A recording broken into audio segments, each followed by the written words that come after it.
Hola chicos, ¿cómo están? Esperamos que estén muy bien. Bienvenidos nueva vez a su segmento Cuidando de ti. El día de hoy tenemos un programa súper especial. Estaremos hablando sobre los trastornos de personalidad y su relación con el derecho. Antes de empezar, me gustaría anunciarles que a partir de ese programa estaremos haciendo como ciertas agrupaciones, es decir, hablaremos de temas psicológicos en una relación en específico y vamos a agruparla por episodios para que tenga un contexto un poquito más entendible. Entonces, a partir de hoy estaremos hablando sobre temas que están relacionados con la psicología jurídica. Antes de comenzar, también recordarles que no somos juristas todavía y no somos psicólogas, entonces cualquier información que les resulte de interés pueden comentarla con un abogado, con un psicólogo. Sin más, podemos empezar. Bueno, la verdad es que este tema me emociona un montón porque desde que lo mencionamos y lo pusimos como sobre la mesa fue un tema muy interesante y es algo que casi no se trata la mayoría de las veces como en el contexto que tiene esta relación con el derecho. La verdad es que la psicología jurídica abarca muchas ramas mientras Muchas. estuve investigando. Pero en primer lugar y para un contexto general, la psicología jurídica lo que hace es que estudia el comportamiento de las personas directamente en su comportamiento legal y cómo le afecta, cómo una persona puede de repente tener un comportamiento que vaya a ser penado o un comportamiento que pueda alterar el orden de lo social. Entonces eso es lo que abarca la psicología jurídica más o menos. Exactamente como lo mencionas. Y realmente entendemos que es un tema bastante importante a mencionar por el hecho de que en la generalidad no se cuestiona lo suficiente cuál es la relación que tiene una persona, digamos que tiene un trastorno mental, un trastorno de personalidad en este caso, qué sucede si esa persona va a juicio o qué sucede si esta persona tiene alguna interacción con un hecho jurídico o un acto jurídico.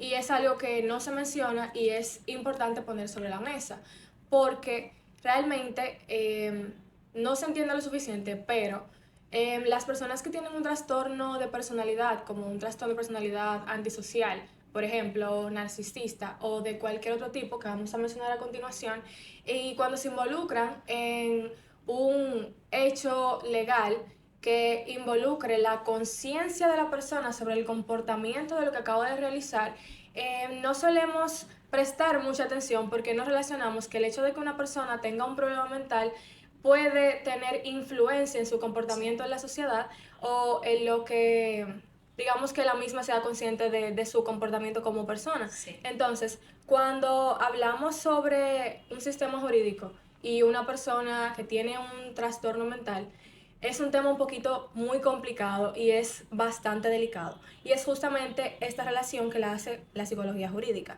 Cuando hablamos de psicología jurídica, entendemos que la misma estudia el comportamiento de la persona y cuál sería su implicación en el ámbito legal. Por ejemplo, una persona puede tener un trastorno de personalidad y en un ámbito penal esto podría afectar un poquito la responsabilidad que tenga la persona de haber cometido el hecho. Ojo, y quiero aclarar, no significa que si una persona tiene algún problema mental como un trastorno de personalidad lo exime de culpa del hecho que haya cometido. No es eso, sino más bien que la pena puede ser atenuada por el hecho de que esta persona puede que, dependiendo del trastorno de personalidad que tenga, no sea tan consciente de lo que haya cometido. No solamente se refiere a un caso penal, puede ocurrir también en un caso civil. Por ejemplo, cuando una persona es testigo de un hecho o cuando una persona necesita ser consciente de un testamento, la psicología jurídica lo que hace es evaluar si esa persona está en condiciones mentales para poder dar ciertas declaraciones, para poder firmar ciertos documentos, entre otros casos.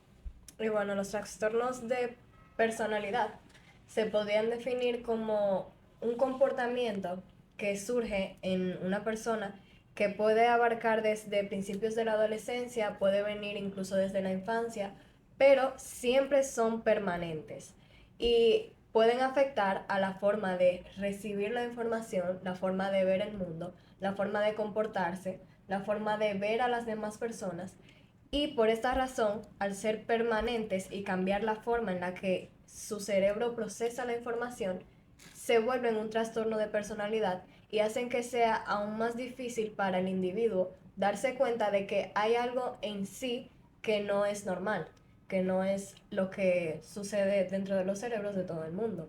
Entonces, por ejemplo, las personas que tienen los trastornos de personalidad, se les hace más difícil ir a tratarse por ese trastorno, porque no se dan cuenta de que es algo que no es normal y piensan que esa es la forma en la que todo el mundo debería actuar y piensan que esa es la forma en la que normalmente una persona actuaría y reaccionaría y pensaría, por así Exactamente decirlo. como lo mencionas. Entonces, nosotras vamos a hacer un pequeño recuento de unas agrupaciones, son 3 grupos, A, B y C, sobre trastornos de personalidad que digamos que están ligados a la psicología jurídica.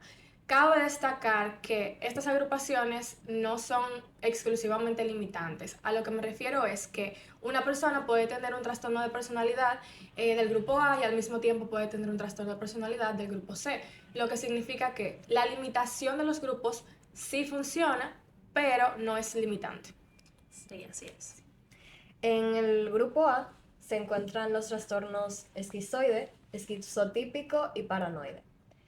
El paranoide es más o menos algo que la gente conoce cuando la gente se pone paranoica, pero no es tan simple como algunas personas lo dejan ver. Este tipo de personas sienten una inseguridad extrema que no pueden explicar porque otras personas que no lo sufren no lo entienden. Para algunas personas puede verse como algo ilógico, pero el sentimiento de esos episodios que ellos sienten son muy reales, al igual que estuvimos hablando cuando estuvimos tratando sobre los trastornos somatomorfos, que otras personas podrían verlo como algo que no tiene sentido, pero el sentimiento es muy real. Los esquizoides son los que no sienten este deseo de socializar, en el sentido de que ni siquiera con familiares a veces quieren ser parte de ese grupo, no quieren ser parte de grupos sociales, no les interesan las relaciones con otras personas, no les interesa ni siquiera a veces las relaciones sexuales ni nada de eso, y no tienen ningún interés en formar parte de la sociedad y en tener algo que ver con las interacciones sociales, no por quizás una inseguridad, sino porque no sienten ese placer al estar cerca de la gente.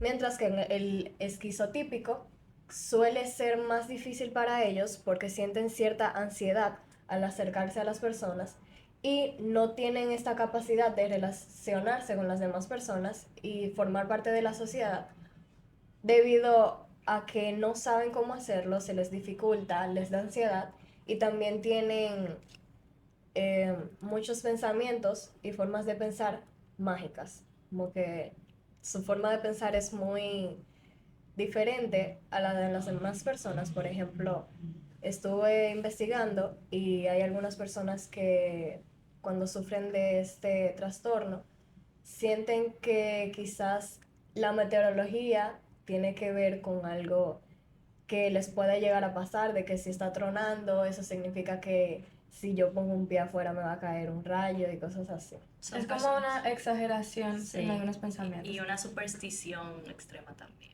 de cierta Pensamiento mágico. forma. Sí. Ok. En el grupo B tenemos 4 tipos, a diferencia de en el grupo A y el grupo C. En el grupo B tenemos trastorno límite de la personalidad o trastorno limítrofe, también se puede llamar así, trastorno antisocial, trastorno histrónico y trastorno narcisista de la personalidad. De estos tipos ya hemos hablado con anterioridad. Y algo que no mencionamos al principio es que cada grupo tiene, digamos que ciertas características entre sí que comparten esos trastornos y justamente por eso es que se agrupa. Entonces, en el grupo número B, por ejemplo, el trastorno antisocial de la personalidad está un poquito más relacionado con los actos delictivos, puesto que las personas que tienen un trastorno antisocial de la personalidad tienden a romper las reglas de una manera más frecuente, porque son personas que no sienten, digamos que mucha importancia o no le dan la valoración suficiente a todo lo externo, a la sociedad externa, y no les importa realmente causar algún daño a otra persona. Entonces, el trastorno narcisista de la personalidad, digamos que se caracteriza, como ya sabemos, por el hecho de que la persona tiene un ego demasiado elevado. Es decir, esta persona se siente bastante superior con respecto a las demás personas. Superior físicamente, superior en intelecto, superior en todos los sentidos posibles. Por otra parte, tenemos el trastorno límite de personalidad o TLP, que se caracteriza sencillamente porque la persona tiene una alteración de su persona bastante marcada, en un sentido de que son personas con poco equilibrio emocional.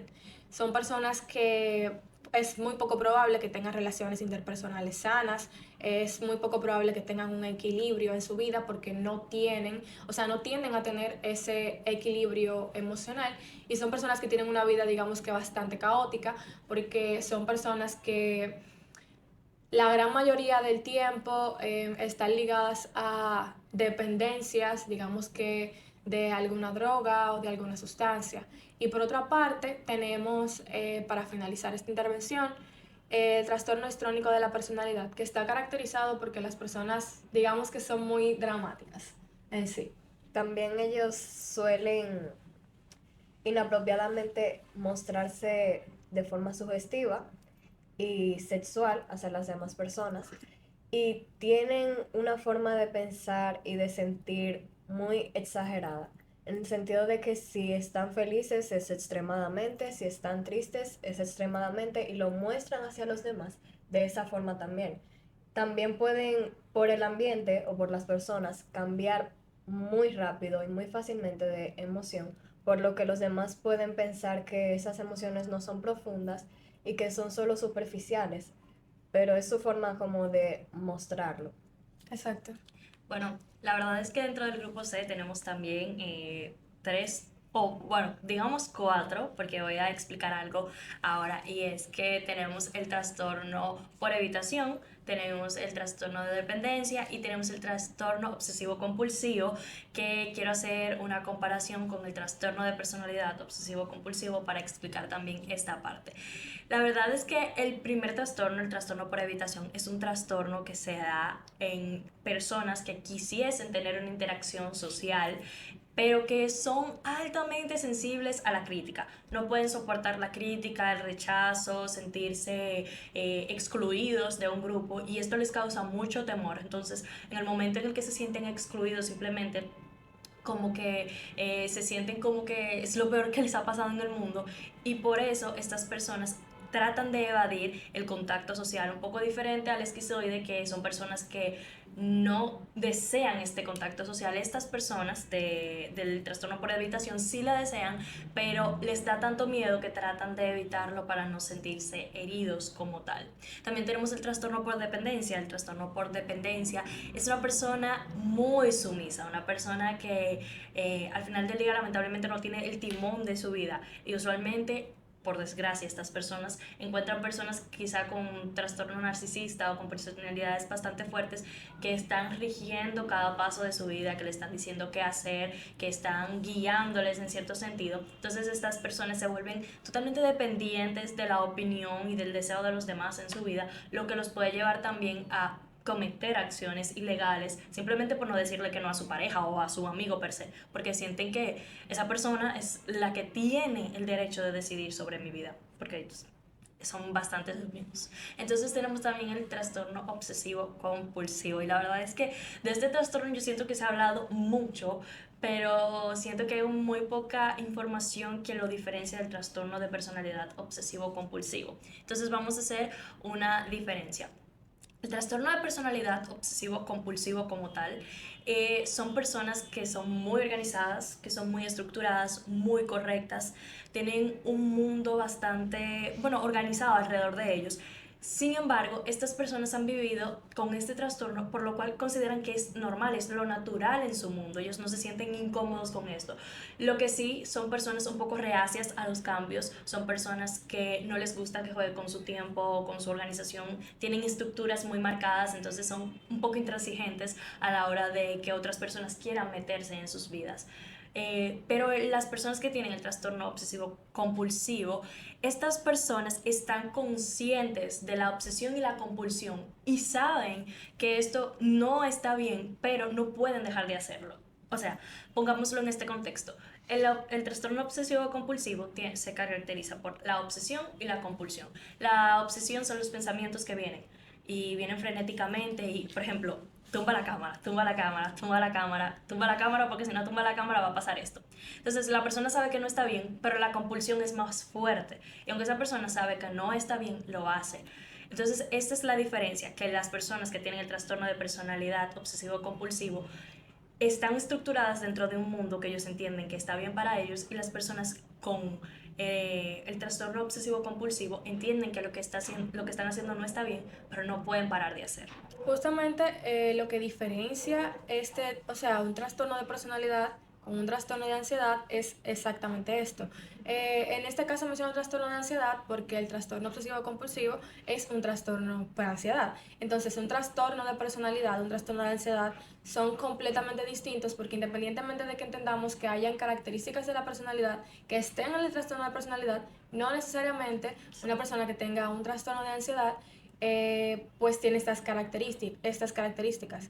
Y es justamente porque la conciencia de lo que es racional y lo que no es racional, o lo que se supone que es normal o no es normal, puede estar presente en una persona que tenga un trastorno de ansiedad, pero no en una persona que tenga un trastorno de personalidad. Porque hay que recordar este punto y hay que marcarlo mucho. Cuando una persona tiene un trastorno de personalidad, como dijimos anteriormente, como mencionaste, es una estructura que tiene esa persona dentro de sí. Y cuando tú estás acostumbrado todo el tiempo a comportarte, a pensar, a sentir de cierta forma y tú no has sido evaluado y no sabes conscientemente si eso está bien o si es el comportamiento correcto, es bastante difícil que tú puedas aceptar, bueno, sí, yo tengo un problema. Entonces, las estructuras de personalidad como tal, las personas que tienen un trastorno de personalidad, valga la redundancia, son muy marcadas. Y por esto es tan complicado poder aceptar que yo tengo un problema, por decirlo de alguna forma. Y es que vienen desde el principio de la adolescencia o incluso desde la infancia y permanecen ahí hasta la adultez. Es algo a lo que están acostumbrados durante toda su vida y hasta que no se llega a la adultez, de hecho, no se puede diagnosticar porque durante la adolescencia somos cambiantes, Exactamente. Hay muchos puede cambios. ser una etapa, un cambio, pero ya cuando se acaba la adolescencia y se está empezando la adultez y ese trastorno permanece, uno se puede ir dando cuenta de que no es algo que va a cambiar o de que no es algo de un momento, sino que se trata de algo persistente que si no se trata va a seguir así durante toda la vida. Y es muy importante eso que mencionas, de que no se puede diagnosticar a un adolescente con un trastorno de personalidad, específicamente con un trastorno de personalidad que tiene que ver con actos delictivos. Por ejemplo, cuando nosotros marcamos como características que una persona que puede cometer un acto delictivo es alguien, un niño o un adolescente que digamos que se fuga de la escuela, hace algunos actos vandálicos, tiende a tener algún comportamiento agresivo o violento con otros niños o con otros adolescentes. No necesariamente porque un adolescente o un niño tenga estos problemas de conducta significa exclusivamente que esta persona tiene un trastorno de personalidad o puede convertirse en una persona con actos vandálicos o actos delictivos. Y es justamente, como lo mencionaste, porque en la adolescencia nosotros como seres humanos estamos acostumbrados y a eso, por eso estamos aquí, básicamente, porque tenemos este tipo de comportamientos, pero somos personas cambiantes. Entonces, lo que caracteriza esto y lo remarca, es que es un comportamiento persistente. porque que un adulto que tenga 20, 21, 25 años tenga este tipo de comportamientos desde que es un niño, claramente ya es algo bastante... Ya enciende una alerta. Exactamente. Un tema totalmente diferente. Es algo bastante repetitivo. Sí. Yo entiendo que esto realmente debe ser algo que nosotros tratemos de incluir en las cosas que hay que saber y entender, pero saber y entender bien. No simplemente leí esto por ahí y ya como que sí se me va a olvidar, sino entender esto porque... Interiorizarlo. Sí, interiorizarlo, porque muchas veces la gente piensa que es tan sencillo como que, fulanito hace tal cosa, entonces fulanito es esto.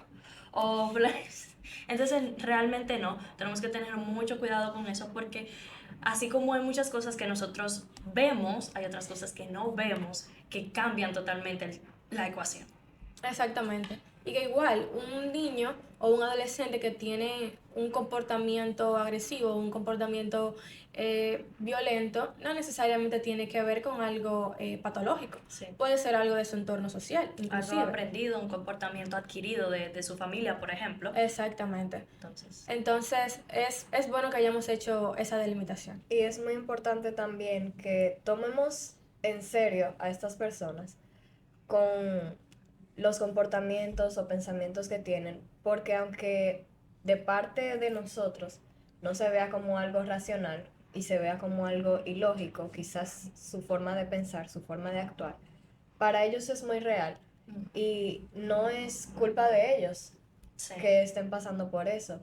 Así que en vez de tomárselo como burla o tomárselo como que esa persona está actuando de esa forma solo porque quiere, deberíamos ponernos del lado de ellos y pensar en cómo nosotros actuaríamos si estuviéramos en ese lugar.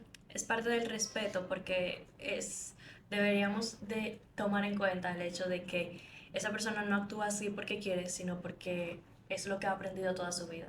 Igualmente, pienso que es de igual forma responsabilidad de todas las instituciones que tienen que ver con el sistema jurídico entender este tipo de conductas, porque justamente a lo que habíamos hablado al principio, esto es lo que trata la psicología jurídica, de que en los sistemas legales, a pesar de que existen distintos tipos de sistemas legales, haya una comprensión, digamos, por las personas que tienen algún tipo de trastorno mental, que aunque el hecho de que tú tengas un trastorno mental no significa que tú no eres culpable de lo que tú hiciste, Claro. Sí tiene que ver muchísimo con la pena que te pueden dar o con la sentencia, etcétera, etcétera. Entonces, es necesario que los sistemas legales, digamos que se adecúen un poco a comprender y tengan a personas preparadas Capacitadas. para que puedan diagnosticar este tipo de problemas. Realmente. Y bueno, este tema ha sido súper interesantísimo. Más adelante seguiremos abundando sobre estos trastornos y seguiremos hablando sobre conducta delictiva y demás. Este ha sido el programa de hoy. Muchísimas gracias por vernos. Recuerden, nueva vez, no somos juristas ni psicólogos, entonces si algo de lo que le mencionamos a ustedes el día de hoy les resulta interesante, pueden consultarlo. Muchas gracias por vernos y hasta la próxima.